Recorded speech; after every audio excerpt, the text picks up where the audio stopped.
ही घटनाच अशी का त्याला निर्दयी म्हणू, राक्षस म्हणू, त्याला नाव देणंच मुश्किल आहे का जे एका 3.5 वर्षाच्या मुलीवर अशा पद्धतीनं रेप करून आणि निर्गुण हत्या करणं ही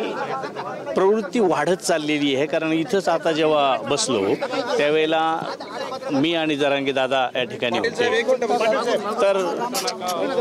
इथंच जवळ 10 किलोमीटरवर एक घटना 2 महिन्यापूर्वी घडलेली आहे। जळगावमध्ये एक घटना घडलेली आहे। अशा नराधमांना शिक्षा म्हणण्यापेक्षा फासावरच देणं का जे जरांगे दादांनी आम्ही बसून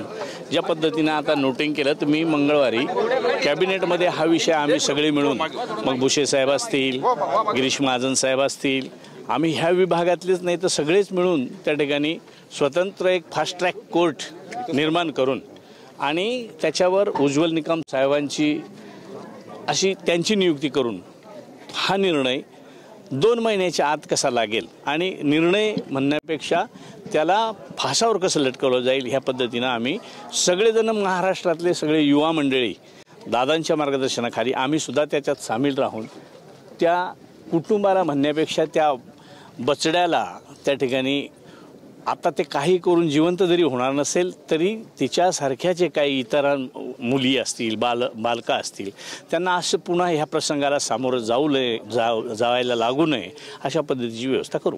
या बाबतीत आपण मुख्यमंत्र्यांशी काही बोलला का? मी आत्ता मुख्यमंत्री महोदय ह्याला आहेत बिहारला, तर जरा वेळात माझ्याबरोबर आणि दादाबरोबर ते बोलणार आहे।